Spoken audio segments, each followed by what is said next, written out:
steel your nerves. It's time to dive into some Candela Obscura.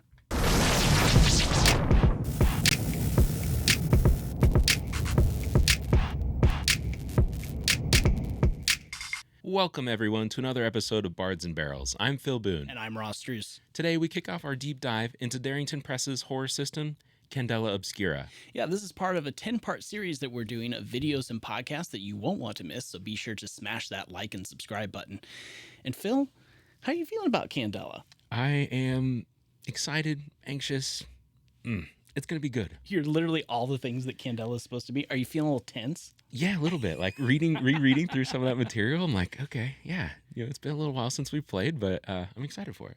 I'm excited for this. I think it's going to be fun for us. I think it's going to be fun for everybody watching. Yeah, as well. absolutely. So. All right, so let's dive right into it. So give us a little brief overview of what Candela is. Sure. So Candela is a tabletop role-playing game. Obviously, that's why we're all here. It is based in a kind of horror system. So think maybe some different types of themes, right? It's investigation based, right? You're basically a paranormal investigator out there trying to discover these magic phenomena that are happening in the world. It is based on the Illuminated World system. Yeah, Illuminated World system. It's a D6 based system, so you actually just need like a handful of D6 to be able to play this game. Yeah, I think that's the biggest thing that when we're talking about introductions to this TTRPG, like somebody who's been playing a lot of Dungeons and Dragons coming over to this is going to find that you need several dice, but you don't need the variety of dice that you get in D&D. Yeah, absolutely. And the system plays different as far as, how you succeed versus fail compared to D&D 2. And I think we'll get into that a little bit later on too. But just even the feel of this game is different, right? The closest I could see it to even sort of being a D&D-like setting is maybe in Strahd-ish. Sure. They're still different, but that kind of darker, investigative, you're not really sure what's coming around. There's high stakes, right? That kind of thing, that feeling. Yeah. Well, let's talk a little bit about how this, we've already gone down this path a little bit, but let's talk a little bit more on how it differs from D&D. And I think the biggest thing for me that comes to mind from the times we've played Candela is that you roll a lot less. Yeah, that's fair. It's story driven, right? I think they refer to it as narrative forward is kind of how they consider it. It's that yes and mentality. My character is going to do this, or I do this, right? It's more of that I do this, and then the next person says and, right? Or the GM, you're a GM in this case, a game master, says, okay, that's great, you do this, and here's the reaction. Or if you get to a point where you're trying to do something and it is a higher stakes, or there could be potential consequences, right? That's when we talk about potentially pulling some dice out and rolling for that. Right. And I think what's really interesting is in D&D, you roll for essentially everything. And it feels like you roll a lot. And there may be some sessions where you don't roll a ton, but you're still rolling at a pretty high clip. And I think there gets to be a point sometimes where rolls feel inconsequential. Not that they are, sure, but it's like if I go to do something and I roll and I fail, I can do it again and roll again. Like there really wasn't necessarily always a consequence to failing that roll, whereas in Candela I think because you roll less, it feels like when you fail there's a much higher impact and consequence to those failures. There is, and that even the stakes in Candela are different. Like when we talk about D&D, you don't necessarily think about, oh, well, this is a high stakes situation, right? We don't talk through those types of things. That is very much ingrained into Candela. It's like, hey, you want to do this thing, this is high stakes. Like if you fail, you're going to get hurt. It's not as simple as, oh, well, I have, an AC of 18, so I'm not worried about it. No, your characters they're not like that. Yeah, let's touch on dice rolling a little bit more here. And we'll dive into this pretty deep on the podcast, so be sure next week that you go check out the podcast because we'll talk about this in a lot more detail. But let's talk about this really quick because you have a set of dice for each skill. You have gilded dice that you can add to a roll potentially. But the interesting thing is, and you made me think about it by the stakes. So the GM is going to tell you that the role you're making is a high stakes role or a low stakes role, which helps you decide, okay, do I want to add dice to this role or do I not want to add dice to this role? So it's very different from D&D where you're really just rolling that D20 and that's what's determining it. There's no outside factors other than your adjustment for modifiers in Right. D&D. Or if a teammate wants to help you potentially too, like on a Which high is stakes yes. roll, Yep. which we'll talk about that too. Yep. The other biggest difference that I really find between these two systems is, well, there's several. We'll keep going here, but the next big difference is that there's a lot less magic. Like there's Mm, still some magic there, but like typically your characters aren't going to be magical characters. They're going to be a professor or a doctor or an investigator, and you're going to have some what they call weird uh, categorized types of characters in there, and we'll talk about that when we get into our character building episode.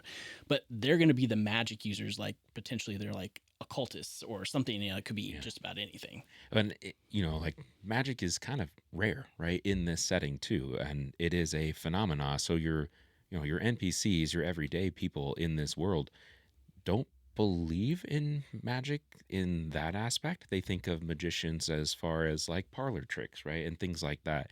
They don't understand, or they've created fairy tales to explain, real magic, right? These things that are creeping over into their world. Yeah, and so the next thing that I want to talk about, and I think this one is unique to Candela, but it's also really cool. And let's talk about scars briefly, Mm, because like I want to keep comparing this to D&D because a lot of you have probably played D&D, and now you're shifting into getting into some of these other TTRPGs, and maybe Candela is your next one. In D&D, if you fail a roll, or let's say you go down, you have death saves, right? And then you come back. Like there's not always repercussions long term. And if there mm. are repercussions, it's probably something that you wanted to do as a player. Like I want to play this psychological effect, like I'm afraid of this now. That is like actually written into Candela. So like if you go down and when you're back, you are going to have some type of scar that affects your character. Yeah, it is absolutely different in that aspect, right? One of the things we mentioned already is like, so many of your actions have consequences. Those consequences will eventually lead to permanent alterations to your character, right? When you take a scar, something about your character changes, and you actually even move some of your skills or your abilities around as part of that. But because it's so, story driven, it fully comes from, okay, like maybe you took a physical scar, a body scar, right? And you lost an arm or a limb of some sort. So, how does that actually change how your character plays? So, maybe your movement goes down a little bit. It's a little harder for you to get around, but you're much more observant, right? Like constantly looking for danger. So, there are so many fun ways to play that out with your character of how something that's permanent like that builds who you are. I think we could go on for quite a bit longer to talk about differences, but Different time, listen to the different time. so our suggestion is listen to the podcast because we're gonna have a little bit more time to dive into that. So be sure to check that out next week. Let's talk about the setting. Talk about the Fairlands a little bit. Sure. So the fair lands are set in I believe the continent's name is Hale. And there's not a lot of other information about what else is in Hale as far as the setting book goes. But think like turn of the century industrial type vibes. They mention, similar to maybe like Paris or New York or places like that as turn of the century. That's kind of what this is based in as far as that setting goes. I think it's very akin to like you mentioned, it's the Industrial Revolution time Yes. period. So Yes. so if you really want to think of something pop culture to reference on this would be like if you watch Guy Ritchie's Sherlock Holmes movies, the ones with Robert Downey Jr. and Jude Law, that era of England, Victorian England, Industrial Revolution feels very dirty, gritty.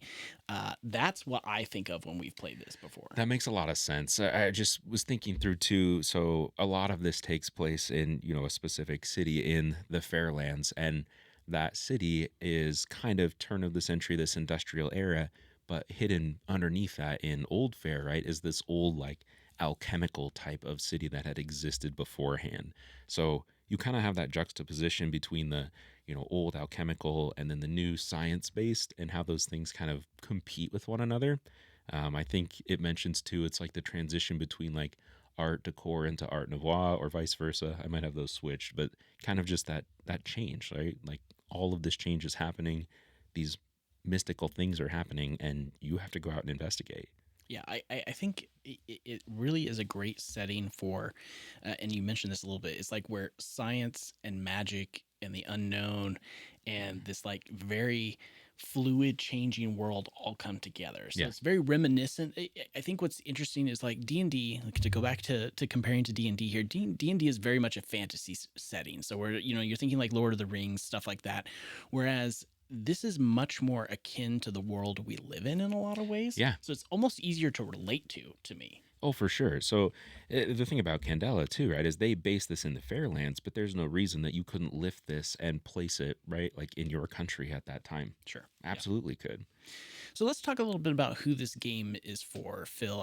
And I think it's like with any TTRPG, if you're the game master, the dungeon master, you really just need to kind of judge what your table wants in a lot of ways. This is going to be something for people who are interested in horror, interested in mystery.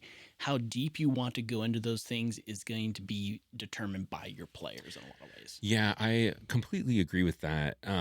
One of the things about it being labeled as a horror type of an TTRPG too, it doesn't necessarily mean it doesn't have to be frightening. Sometimes it's just maybe almost gets you to be like anxious, right? I'm just trying to think like, it's not horror in the aspect of like gory or slasher or anything like that. It's much more you know, building the anticipation around something, right? Like, yes, you're investigating these clues, and each clue kind of builds the tension, right? So it's more of that style of a horror, I guess I would say. Sure. Um, I feel like I should have mentioned this a little earlier, but something that you made me just think of, and you're doing a great job of that, is that in D&D you have typically those are longer, drawn out campaigns, multiple sessions, and Candela's really built for like a 2 to 3 session mission, right? So in D&D, like you don't want to take people up to a high level of tension and hold them there for a long period of time, which is typically why like party dynamics, usually there's some humor in there because you don't want to hold people at that level for a long time. That is where Candela's different to me. I think Candela, because it's so short, that's the real feeling difference is you take them to a high level of attention and you hold them there for those sessions. And I think that's the feel part of that. And that could be where the horror plays in a lot. I think it does, but you don't leave them there forever, right? So you resolve that in the session, right? Each session typically, well, it might spill over, I guess, if you don't get all the way through one. But an assignment, right? You go on assignments, and typically an assignment would resolve during a session. So you do take them up to a high anxious point, but there's still a conclusion. Sure. Yeah. So that way you're not like stuck there, week over week. It's definitely, if you're looking at pillars, it's exploration and social based. If you're kind of interested to like those core pillars, like what D&D would typically look at, those would be who this game is for, people that are interested in that. Yeah, there's not a ton of combat, or there's conflict, but in different ways. Yes, absolutely. So I think that's going to kind of do it for our intro on this, but let's talk a little bit briefly here on what you can expect in this series. So today's the intro. This is the first step. You're going to hear us go into in depth about more of these topics on the podcast next week. And then after that, we're going to get into some character building. We're going to get into like how you run the game as a game master, and then like what does this look like and feel like as a player? Yeah. Like, how do I roll the dice? How do I decide these things? What's that look like? And then finally, at the very end, we're going to have some final thoughts and just give you like a general overview on what we think and really who this game is built for in a lot of ways. So I think that's going to do it for this episode of Bards and Barrels. We'll be back next week behind the podcast mics to talk about more Candela Obscura. Don't forget to subscribe to the channel. We'd love it if you join us on our social channels as well, Facebook, Threads, Instagram, at Bards and Barrels. Until next time, may your dice be hot and your beer be cold.